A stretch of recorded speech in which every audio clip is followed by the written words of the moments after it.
Hello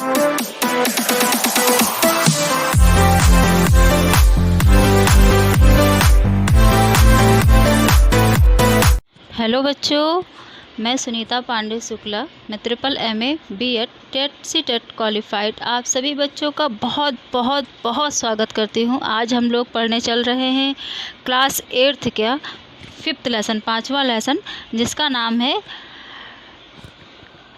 कंटकेन एव कंटकम, अर्थात कांटे से कांटा। इसका मीनिंग हुआ कांटे से कांटा। कांटा समझ रहे हो ना, जो कांटा होता है जिससे चुभ जाता है वाला कांटा, कांटे से कांटा मतलब कांटे से ही उसका उपचार निकल पाया, या इस तरह से कह सकते हैं। इसका देखो यहाँ पर दिया हुआ है मध्य प्रदेश के ढिंढोरे ज़िले में प्रधानों के बीच प्रचलित एक लोक कथा है यह, और यह पंचतंत्र की शैली में रचित है। इस कथा में यह स्पष्ट किया गया है कि संकट के समय में चतुराई और प्रति उत्पन्न ममित्व से जो है हम अपने आप को बाहर निकाल सकते हैं, अपने आप को सुरक्षित कर सकते हैं। ठीक है, अब हम लोग इस चैप्टर का मीनिंग पहले समझ लो, फिर इसका प्रश्नोत्तर इत्यादि अभ्यास कार्य भी करेंगे। चलिए ध्यान से बेटा, यहाँ से स्टार्ट होता है। आसीत कश्चित चंचलो नाम व्याघा। कश्चित मतलब कोई, ठीक है, देखिए ध्यान से। चंचल नामक कोई शिकारी था, शिकारी था, ठीक है। आसीत कश्चित चंचलो नाम व्याधा, तो व्याधा शिकारी था, चंचल नाम का कोई शिकारी था। पक्षी मृगादीनां ग्रहणेन स स्वीयां जीविकां निर्वाहयति स्म। वह पक्षियों और पशुओं आदि को पकड़कर अपनी जीविका का निर्वाह करता था। मतलब पक्षी और पशुओं को जो पकड़ता था उसी को मतलब बेचकर या फिर उसके मांस इत्यादि का उपयोग करके वह अपने जीवन का निर्वाह इसी तरह से करता था। एक दासावने जालम विस्तीर्य गृहम आगतवान। एक बार वह जंगल में जाल फैलाकर घर आ गया। आगतवान घर आ गया। अन्यस्मिन् दिवसे प्रातःकाले यदा चंचलाः वनं गतवान् तदा स दृष्टवान् यत् तेन विस्तारिते जाले दुर्भाग्यात् एकः व्याघ्रः बद्धः आसीत्। जब दूसरे दिन वह अन्यस्मिन् दिवसे दूसरे दिन जब वह प्रातःकाल वो चंचल वन में गया, तो वह गया तब उसने देखा। सा दृष्टवान, तदा मतलब तब, सा दृष्टवान उसने देखा। क्या देखा? यत् तेन विस्तारेण मतलब उसने जो जाल बिछाया था, उस जाल जो फैलाया था उसमें दुर्भाग्य से एक बाघ फंस गया है। व्याघ्र फंस गया है मतलब बाघ फंस गया है। तो यह देख के मतलब वो थोड़ा सा भाई भयभीत तो होगा ही कोई, तो क्योंकि पक्षी और छोटे जानवरों के लिए बिछाया था, और शेर तो भाई एक तरह से देखा जाए कि काल का रूप माना जाएगा वो उसके लिए तो बहुत ज़्यादा, क्योंकि छोटे मोटे शिकारी के लिए शेर को पकड़ना बहुत बड़ी बात है ना। तो उसके लिए उसने यहाँ पर दुर्भाग्य का यूज़ किया है। दुर्भाग्य से बाघ फंस गया। सो आकंचित व्याघ्रः मां खादिष्यति अतएव पलायनम करणीयम। वह सोचने लगा, सो अचिंत्यत, वह सोचने लगा। व्याघ्रः मां खादिष्यति अतएव पलायनम करणीयम मतलब बाघ मुझे खा जाएगा, अब तो मुझे ये बाघ खा जाएगा। व्याघ्रः न्यवेदयत् भो मानव कल्याणम भवतु ते। तब जो बाघ है उसने निवेदन किया, भो मानो, अरे मानो, भो मतलब अरे मानो, कल्याणम भवतु ते, तुम्हारा कल्याण होगा, कब होगा? यदि त्वं मां मोचस्यसि तर्हि अहं त्वां न हनिष्यामि। अगर तुम्हारा कल्याण होगा कब? यदि तुम मुझे छुड़ा दोगे तो मैं तुम्हें नहीं मारूंगा। हनिष्यामि नहीं, ना हनिष्यामि, मैं तुम्हें नहीं मारूंगा। अगर तुम मुझे यहाँ से छुड़ा देते हो तो मैं यहाँ तुमको नहीं मारूंगा। ऐसा कौन? सिंह कहता है, व्याघ्र कहता है। ठीक, अब देखिए उसके आगे देखिए। तदा स व्याघ्रः व्याघ्रं जलात् बहिः निस्सारयत्। व्याघ्रः क्लयन्त आसीत्। अब उस शिकारी ने व्याघ्र को जाल से बाहर निकाल दिया। ठीक है, बाहर निकाल देना मतलब बही बाहर, क्लायंता मतलब थका हुआ न। तो यहाँ पर देखिए उसने जो है शिकारी से जब निवेदन उसने किया तो उसने क्या किया कि बाहर निकाल दिया। किसको? व्याघ्र को उस जाल से उसको शिकारी ने बाहर निकाल दिया। सो अभवत व्याघ्र क्लायंत आसीत। जो है ना बाघ जो है वो बहुत ज़्यादा थका हुआ था, क्योंकि भाई वो रात में ही फंस गया था और जाल में पहले अपना प्रयास किया होगा अपने आप को छुड़ाने के लिए, फिर नहीं सफल नहीं होने पर वो थक चुका था, तो वो बहुत थका हुआ था। तो देखो व्याघ्र क्लायंत आसीत मतलब वो बहुत थका था। सो अभवत भो मानव। तब उसने बोला, किसने बोला? बाघ ने। भो मानव, अरे मानो, पिपासु अहम, मैं प्यासा हूँ। नद्या जलम आनीय मम पिपासाम शमय। तो कह रहे हैं कि मुझे बहुत प्यास लगी है, नदी से जल लाकर मेरी प्यास बुझाओ। ऐसा बाघ शिकारी से बोला। ठीक है, नद्या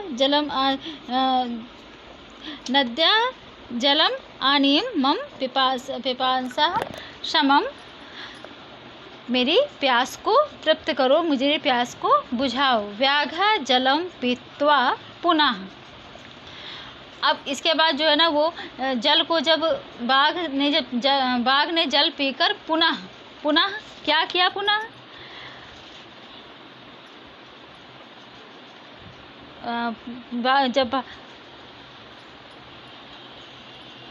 जब जल पी लिया तब बाघ ने क्या किया? व्याघ्र अभवत शमम में पिपासा। फिर वो कहता है मेरी जो प्यास है वो बुझ गई है। सांप्रतम बुभुक्षुः अस्मि। अब इस समय मैं भूखा हूँ। अब मेरे पानी पीने से मेरी प्यास तो बुझ गई है, लेकिन मैं अब बहुत भूखा हूँ। इदानीम अहम त्वां खादिष्यामि, इसलिए मैं तुमको खाना चाहता हूँ। अब मैं बहुत भूखा हूँ, प्यास बुझने के बाद अब मैं तुम्हें खाऊंगा। खाना चाहता नहीं हूँ, खादिष्यामि खाऊंगा। ठीक है, खाऊंगा ऐसा बोला। चंचल उक्तवान, चंचल ने कहा या फिर चंचल बोला, अहम त्वत्कृते धर्मम आचरितवान, मैंने तुम्हारे लिए धर्म का आचरण किया। मतलब कि तुमने जो कहा मैंने छोड़ दिया, और तुम्हारे लिए जो तुमने कहा मेरी प्यास बुझाओ, तो मैं तुम्हारे लिए पानी भी लेकर आया और तुमको पानी पिलाया। मैंने एक अच्छा काम किया है। और त्वया मिथ्या भणितम्, तुमने झूठ बोला है, लेकिन झूठ बोला, मिथ्या बोला है, मिथ्या भाषण किया है। त्वं माम खादितुम् इच्छसि, तुम मुझे खाना चाहते हो। पहले तुमने मुझे बोला कि तुम मुझे छोड़ दो, मैं तुम्हें नहीं खाऊंगा, और जो है मुझे प्यास बुझा दो मेरी इत्यादि मुझे कहा, मैंने तुम्हारी बात को माना। अब तुम कह रहे हो कि तुम मुझे खाना चाहते हो। तो मतलब ऐसा इसने बोला, किसने? चंचल नाम के शिकारी ने। व्याघ्र अभवत अवदत, अरे मूर्ख, शुद्धार्थे किम अपि अकार्यम न भवति सर्वाः स्वार्थ समीहते। तब बोल रहा है कि कौन बोल रहा है? बाघ बोल रहा है। बाघ ने कहा, जो ये देखिए यहाँ पर, बाघ ने कहा, अरे मूर्ख, धर्म में धक्का यानी कष्ट और पाप में पुण्य होता ही है। यानी कि बाघ ने कहा, अरे मूर्ख, शुद्धार्थया किम अपि अकार्यम न भवति, कुछ भी जो मतलब पहले जो कुछ भी जो है कार्य जो होता है वो बिना कारण से नहीं होता है। और धर्म में धक्का यानी कि धर्म जब कोई कार्य करता है तो उसमें कठिनाइयाँ आती हैं, और पाप में जो है पुण्य होता है। तुम स्वार्थ समीहते, स्वार्थ समीहते मतलब तुम किसी से भी मतलब ये समाज जो है सारा चीज़ स्वार्थ पर ही है, तुम किसी से भी इस बात को पूछ लो, ऐसा मतलब वो उसको समझाने का प्रयास कर रहा है। चंचल नदी जलम अप्रक्षत। चंचल ने वृक्ष के पास जाकर क्या पूछा? नदी जलम आवदत एवं एव भवति जना मये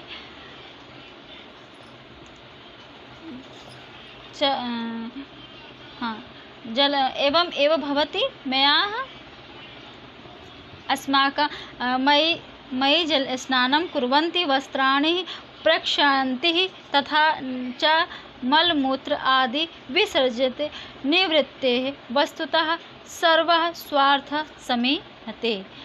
चंचल ने नदी से जाकर पूछा, और यदि नदी के जल ने कहा ऐसा ही होता है।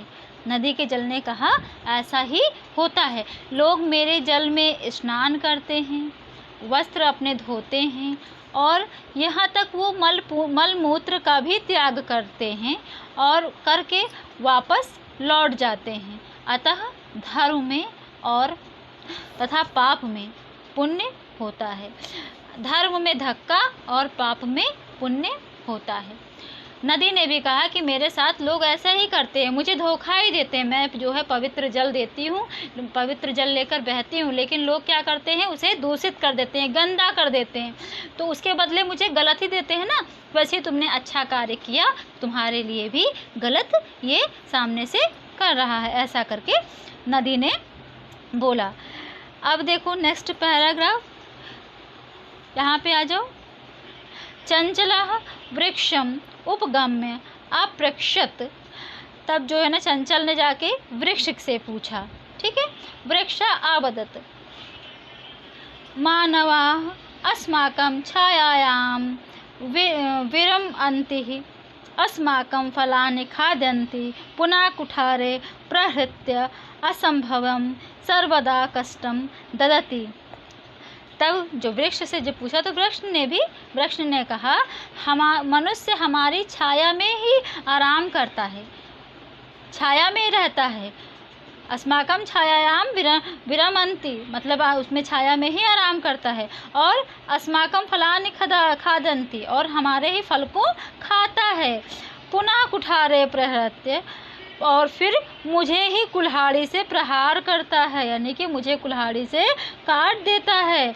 असंभव सर्वदा कष्ट ददाति और हमें सदा कष्ट ही देता है। अत्र कुत्रापि छेदनम कुर्वन्ति, जहाँ कहीं भी काट डालते हैं वो लोग मुझे, इतना मेरे चीज़ का इस्तेमाल करते हैं और बाद में मुझे ही काट डालते हैं। ये मानो प्रवृत्ति है। सर्वा स्वार्थ समीहते मतलब सभी लोग स्वार्थी हैं, और क्या, धर्म में धक्का और पाप में पुण्य होता है। ऐसा वृक्ष ने भी कहा कि मनुष्य ऐसी प्रवृत्ति का है, मतलब ऐसा है कि वो अच्छा हम उसके साथ करते हैं और बदले में वो मुझे क्या देता है, गलत ही देता है, धोखा ही देता है, जैसा वृक्ष ने बताया, जल ने बताया। ठीक है, अब नेक्स्ट पैराग्राफ में आ जाओ। समीपे एका लोमशिका बदरी गुल्मानां पृष्ठे निलीना एतां व्रताः शृणोति स्म। मतलब पास में समीप एका लोमशिका, मतलब पास में एक जो है वहाँ पे कॉर्नर पास में जो है ना बेर की एक झाड़ियाँ थी, उसके पीछे एक छुपा था कौन, लोमशिका मतलब लोमड़ी। इस बात को जो है वो सुन रहा था। गुलमानाम पृष्ठे मतलब जो है ना झाड़ियों के पीछे जो है वो छुप कर ये सारी बातें सुन रहा था।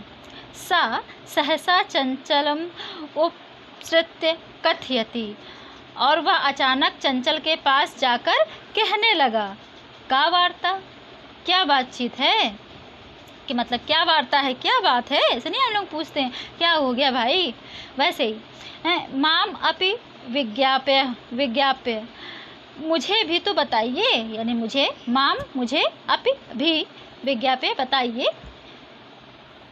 सब अभवत, वह कहने लगा, कौन कहने लगा, चंचल। अये मात्र श्वेसः, अरे मौसी अवसरे त्वं समागतवती, मया अस्य व्याघ्रस्य प्राणाः रक्षिताः, परमं एषः माम एव खादितुम् इच्छति। तुम ठीक समय पर आई हो और मैंने इस बाघ के प्राणों की रक्षा की, और परंतु यह मुझे ही खाना चाहता है। तदंतरम सा लोमशिकाए निखिलाम कथाम नैवेद्यत, इसके बाद लोमड़ी को संपूरी कथा उसने सुनाई।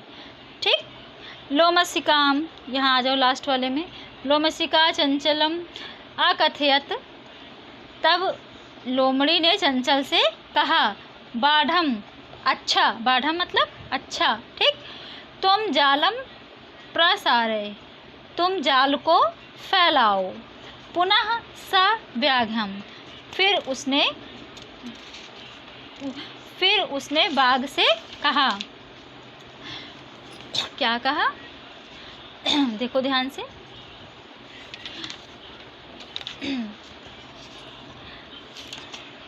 व्याघ्र जाल को फैलाओ समय, हाँ इच्छन्ति। अब नेक्स्ट इसमें आ जाओ, नेक्स्ट आगे इसके आना पड़ेगा, हाँ यहाँ पे पुनः सा व्याघ्र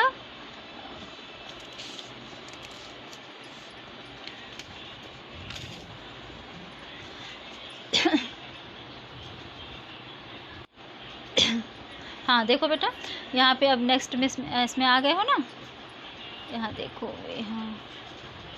हाँ यहाँ पे देखो, फिर जब बोलता है कौन, लोमड़ी ने कहा तुम जाल फैलाओ, और फिर उसने बाघ से कहा, क्या कहा, ध्यान देखो ध्यान से, केन प्राकारेण त्वाम एकस्मिन् जाले बध इति अहम प्रत्यक्षम द्रष्टुम इच्छामि।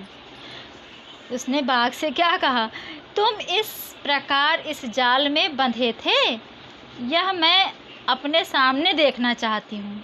मेरी इच्छा है कि तुम किस तरह से जाल में बसे थे, वो जो है मैं तुमको देखना चाहती हूँ। लोमड़ी ने अपने बुद्धि के चालाक बुद्धि का इस्तेमाल किया और जो है कहा क्या, कि तुम जाल में उसी तरह से मतलब बैठो, मैं तुम्हें देखना चाहती हूँ किस तरह से तुम बंधे थे, फिर मैं पूरी कहानी को समझकर और फिर तुम्हारा मतलब हित में फैसला लूँगी। इस तरह से उसको समझाया और कह दिया। ठीक है, ध्यान से देखो, बहुत अच्छा है। फिर तो मैं मतलब देखना चाहती हूँ। लोमशिका पुनः अकथयत संवितम पुनः पुनः क्रदुम कृत्वा दृशय। और फिर उसके बाद देख, बाघ उस घटना को दिखाने के लिए उस जाल में जाके घुस गया। लो ठीक है, मतलब उसी के यहाँ वो जो है ना उसी तरह से बैठ गया जाके कि ऐसे ही मैं था और इसने जो है मुझे काटा या मतलब बाहर निकाला इत्यादि दिखाने के लिए। सा तथैव समारत, जब उस मतलब सा तथैव समारत अनारतं क्रदुनं शान्तः अभवत् जाले वृद्धः सा व्याघ्रः क्लान्त निस्सहायो भूत्वा तत्र अपतत भिक्षाम इव च आयाचत। और बाघ जब ये घटना देखने के लिए बोला था वो बैठ गया उछल। फिर वो जब लोमड़ी ने फिर कहा कि अब बार बार उछल कूद करके दिखाओ कि मतलब तुम जो है ये जो है ना तुम बार बार जैसे पुनः पुनः क्रदनम कृत्वा दर्शय, तुम बार बार उछल कूद करके दिखाओ कि मतलब तुम किस तरह से जाल में फंसे थे और किस तरह से तुम क्या कर रहे थे, पूरा हमको दिखाओ। वैसे ही उसने वैसा ही आचरण किया, मतलब बाघ जो है लोमड़ी की बात को मान गया और वैसे ही करने लगा। लगातार उछल कूद से वह बहुत ज़्यादा थक गया। फिर जाल में बंधा हुआ वह बाघ जो है निढाल होता हुआ असहाय होकर गिर पड़ा और फिर प्राणों की भीख मांगने लगा। फिर क्या करने लगा, तत्र अपतत प्राण भिक्षाम एव आयाचत, प्राणों की भिक्षा मांगने लगा। कहने लगा मतलब मुझे मतलब फिर मैं थक गया हूँ इत्यादि भिक्षा मांगने लगा। लोमसिका व्याघ्या अभवत सत्यम त्वया भक्षणम। और फिर लोमड़ी ने बाघ से कहा तुमने सच कहा था, धर्म में धक्का और पाप में पुण्य ही होता है। सर्व स्वार्थ समीहते, जाल में पुनः जो व्याघ को बंधे हुए देखकर वह शिकारी प्रसन्न होकर अपने घर चला गया और लोमड़ी ने उसकी जान बचा दी। और इस पाठ का जो नाम है उसी के हिसाब से उसके साथ जैसे उसने झूठ बोला, छल किया, उसी तरह से उसने पुनः उसको फंसा के उसके साथ छल करके लोमड़ी की शिकारी की जान बचा ली। ठीक, अब ये चैप्टर पूरा हो गया है, समझा दिया है। अब इसके प्रश्नोत्तर अभ्यासकार हैं, उसको ध्यान से देखो। अभ्यासकार में एक पदेन उत्तर इसमें लिखना है। इसमें देखो पहले लाइन में जब लिखोगे तो यहाँ पे इसको उतार लोगे, फिर दूसरी लाइन में ये जो मैंने लिखा हुआ है इसको लिख दोगे, फिर इसको इस तरह से करके आप इसको लिखोगे। दोनों में उत्तर में फिर लिखोगे चंचला, इस तरह से करके। अब फिर प्रश्न संख्या जो अभ्यास कार्य 2 है उसमें पूर्ण वाक्य में उत्तर लिखना था, तो इसके लिए मैंने आपके लिए कॉपी में इसको नोट किया फिर आपको दिया है। इसका स्क्रीनशॉट लेके या वीडियो रोक के इसे कंप्लीट कर लेना कॉपी में, देखो ठीक है। फिर उसके बाद प्रश्न संख्या 3 में देखिए, इसमें देखिए अधोलिखित वाक्यांश का कम का प्रति कथ्यति, कहाँ पर क्या लगना है वो चीज़ इसमें लिखना था, तो वो मैंने पूरा आपके लिए यहाँ पर नोट किया है। इसको जो है ना वीडियो रोक के या फिर स्क्रीनशॉट लेके नोट कर लेना, लिख लेना। फिर रेखांकित पदम आधृत्य प्रश्न निर्माण, यहाँ पे जो रेखांकित है, जैसे यहाँ पे जो रेखा खींची गई है इसमें जो इसका जो है प्रश्नवाचक बनाना है, तो पहले आप इसको उतारोगे, फिर उसका ये उत्तर है, फिर उसके बाद प्रश्न लिखोगे, प्रश्न लिखने के बाद तब जाके इसको नीचे लिखोगे, फिर इसको उतारोगे, फिर प्रश्न लिखोगे, फिर इसको लिखोगे। इस तरह से करके इसे भी कॉपी में कर लेना। फिर उसके बाद है इसका पद को चुनकर इसमें पैराग्राफ में भरना है। मैंने इसमें भर भी दिया है, साथ में आपको नंबर भी लिख दिया है कि अगर मान लो राइटिंग ना समझ में आए तो ऊपर से देखकर लिख लो। फिर यहाँ पर है प्रश्न संख्या 6। प्रश्न संख्या 6 में भी जो घटना जैसे हुई है उसको निर्देश के हिसाब से लिखना है, कौन किसने कहा, क्या चीज़ है, तो वो सब लिखा हुआ है, आपको देखकर लिखना है। और फिर प्रश्न संख्या 7 में क्या है कि इसमें उदाहरण के अनुसार रिक्त स्थानों की पूर्ति करना है, तो यहाँ पर रिक्त स्थान मैंने फिल कर रखा है, इसको आप फिल कर लो, लिख लेना। फिर इसी का दूसरा खंड भी है, इसमें जो है आपको धातु प्रत्यय लिखना था, तो मैंने धातु भी लिख रखी है यहाँ पर, कौन सी धातु है और कौन सा प्रत्यय है ये सारा लिख रखा है, इसे आप नोट कर लीजिएगा। अब इस पार्ट नंबर 5 आपका पूरा कंप्लीट हो गया है। अब आप लोग इसे पूरा कंप्लीट कर लीजिएगा। अपने सभी दोस्तों के साथ मेरी वीडियो को शेयर ज़रूर करिएगा और मेरी वीडियो को लाइक करिएगा। चैनल को अगर आप पहली बार देख रहे हैं तो सब्सक्राइब ज़रूर कर लीजिएगा और बेल आइकन को ज़रूर प्रेस कर दीजिएगा, जिससे सारी वीडियो आपको मिलती रहे। जिन बच्चों के पास संस्कृत की पुस्तक नहीं है घबराने की कोई ज़रूरत नहीं है, मेरे बुक से ही बनाया है, सब कुछ आपको इसमें मिल जा रहा है। ओके बच्चों, बाय, टेक केयर।